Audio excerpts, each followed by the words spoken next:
Hello, how are you? Welcome. Thank you so much for landing here. And I hope to guide you and help you and support you in getting to where you want to go quicker and faster, easier, with less stress as possible. So, you're here because you're wondering about trying something new, trying something different. I have a series where I shared about career alternatives for nurses. I talked about how to find remote work. I talked about business ideas, but a lot of nurses kind of wonder, hey, do I even know enough to get started? Before I start growing my business or before I start making any moves in the world of business, do I need an extra certification, course, class, or degree? So first of all, before we'll get to that, I just want to say congratulations for being here, for landing here. And you're here because you want something different, you want something else, and that is amazing. What I know about you already is that you're different in the best way possible. There are a lot of healthcare professionals who are not in a job that they love that much and they're staying there, they're not happy, and they're just spreading that unhappiness as far as they can spread it. But you're doing something different and you're taking action, and you are to be commended. I want to commend you. I am commending you for that. So again, congratulations. So there's a big secret out there that a lot of people seem to know about, but the secret just has not come back to healthcare folks in the same way it's done with other industries. And the fact is that you already are an expert. Spoiler alert, you will not come across this information in your facility. They won't tell you that you are an expert. They won't say that, you can charge for what you do here alongside of your day job. You can earn money in different ways. You're not going to hear that. And I sure didn't. I thought I was just a procedure nurse. I spent the majority of my nursing career doing procedures, tasks, and I thought that that's all I could do. I thought that I didn't know that I could get paid for my clinical knowledge. And so I went from being a procedure nurse to being a clinical program coordinator. And that role that I'm in now, a couple days a week, has nothing to do with the procedures that I did earlier in the career. But I just didn't know that. And what I needed to get from point A to point B was a plan. I needed a step by step. And that's what I hope that this will be for you today. So, am I an expert? That is a question that comes up in a lot of people's minds. They're like, you know what, do I need to, I feel like I need to know a little bit more before I XYZ, fill in the blank. And that's really I don't know if the word is a derivative, but that does stem from a feeling. And am I really enough feeling? Am I really enough? Do I deserve this? Should I have work that supports my dreams, hopes, and plans? Will people like me? So go back to Maslow. This is a whole another module, it can be, but go back to Maslow and think about the hierarchy of needs. We need to feel like we belong. We need to be liked. We need to be connected. So whenever we're considering something that can potentially disrupt that, we get nervous, right? As we start to think things and we start to want to put up barriers before that we have to cross before we can get to the other side. And you might say, that's interesting, but who are you? Well, my name is Amelia. I'm a business owner of 3 years. I'm a registered nurse, wife of almost 10 years, volunteer, and alongside that, I help people in a few ways. I'm a visibility coach. I work with professionals who are in regulated industries, break industry taboos of being seen and not heard, or sometimes not even seen.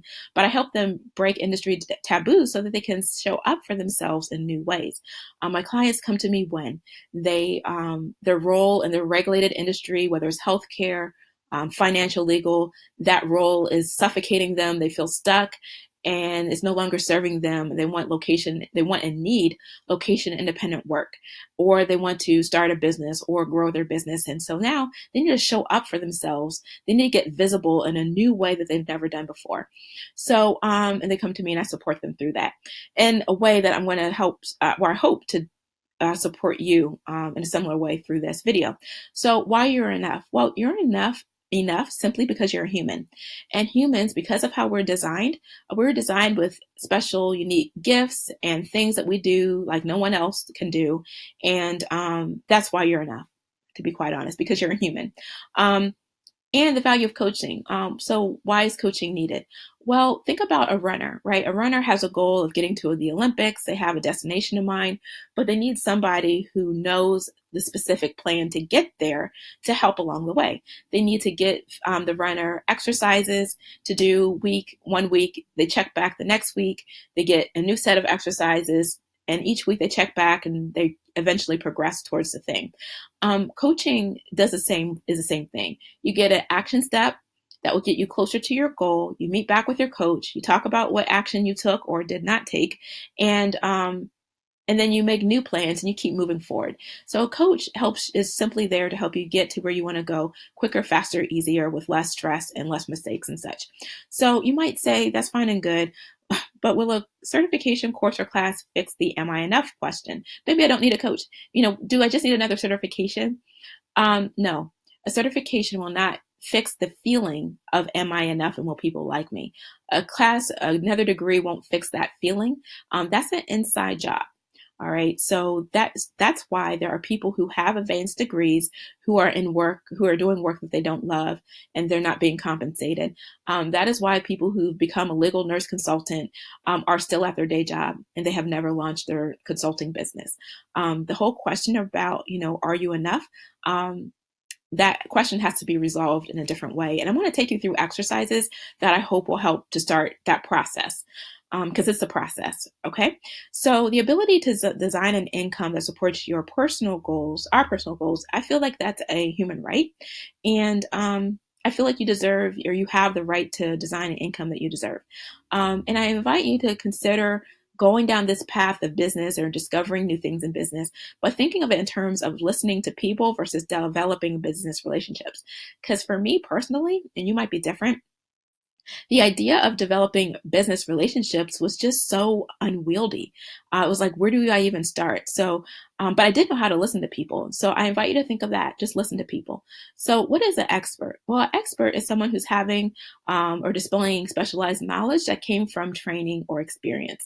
That means you went through life, you came to an obstacle, you got over the obstacle, and you kept moving forward. That means that you decide, once you got to the other side, you decide to help someone else get to that point that you arrived at. That means after taking a course or two that you know more than other people who haven't taken those courses, and now you're helping them in some way. That really is what being an expert is.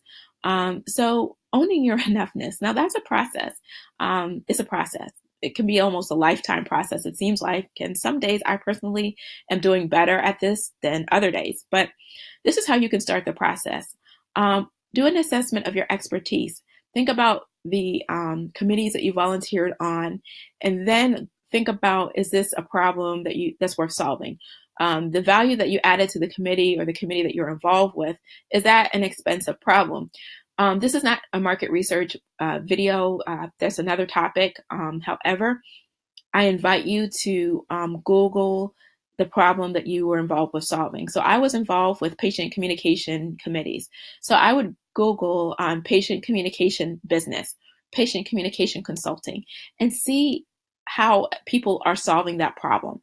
As evidenced by, a business. Someone has a business out there that's solving that problem. How you can stand out from them, that's a different topic for a different day. But see if people are out there solving that thing. Another way to find out, as evidenced by, is this a problem we're solving? Are people hiring for this? So go to Indeed and search patient communication consultant, or search a quality consultant, and see what you find. So I also invite you to think about, your personal beliefs on what you deserve, and personal beliefs on how to serve people. So I had to personally think about, did I deserve to have an income that supported my personal goals? And humans, because of how we were designed, we will do things, we'll take actions based on the beliefs that we have. So if we believe that we deserve location independent work, our actions will align with that, supporting that belief. If we believe that we deserve to have a growing, thriving business, our actions will align with that. And if we believe that we can serve people in ways beyond bedside nursing, our actions will align with that as well. So you might say, okay, yes, but do I actually know enough? And I invite you to talk with people who are not healthcare professionals. Go to networking events, go to opportunity meetings, business opportunity meetings. If you want suggestions on these, let me know. Go to coffee bars and just listen. And you might say, well, why non-healthcare people? Well, they tend to more easily, quickly, and readily see your unique value as a nurse. it's hard to see your value among people who are doing what you do. But for me, when I was around people who were not in healthcare, um, I was it was easier for me to see how I could help people. Also, the pink ghetto is a thing. It's a funny word, but that just refers to an environment where there are people, a lot of people who have a capped salary, who are around other people who don't really see the other things that they can do. I'm not doing it justice, but I invite you to, look up the term pink ghetto and nursing and read. So what worked for me was listening to podcasts, listening to conversations in coffee bars. I love coffee, and going to small business events. So again, you deserve to design a life that supports your goals. So here's a simple plan. You also deserve to start now. You don't need another course, class, or certification to just start this process. So have conversations with the aim of listening versus doing anything else. Go to a place with non-healthcare people and to start developing relationships. So you do not need permission to do this. You do not need permission, a course or class to talk to humans with a goal of serving them, to listen to their needs, to imagine ways you can serve them. So, you might still feel like, hey, I'm not quite sure, I want to learn more about this. A word of caution, nurses, we love learning. We love staying steeped in learning mode, and we can stay in that for years. We can do our due diligence for 3 years and then not necessarily be to where we could really get to. So what I want you to do is to write a post about the problem that you love to solve, and don't do anything with it. You don't have to put it on LinkedIn. You don't have to do anything with it. Just write it. Just that action.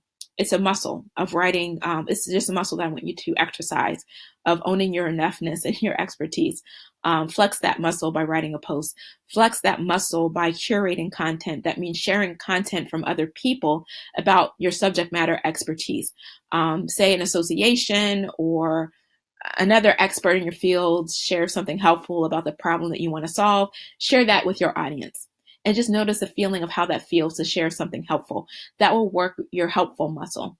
That's a muscle that we have to work in a new way for nurses who want to do things beyond the bedside. We need to help other people in new ways, and we need to exercise that muscle. And this is one way to do that.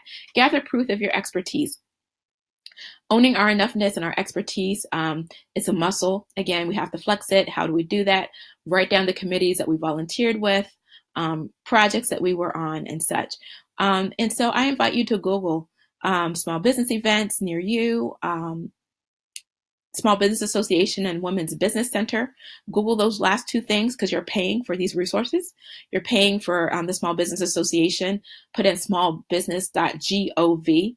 Our dollars are going to help small business owners to do well. And that's pretty much it. So to recap, there's an urgent problem that, there are people who know that they can get paid for their expertise. A lot of people are earning money doing this, but it seems like it to be a secret for some reason for folks in the healthcare industry. The fact is that you are already enough. You are much further along than you really, I think, realize. And you are already an expert. And I feel as though you are already enough. I know you are already enough. It just really takes you believing that.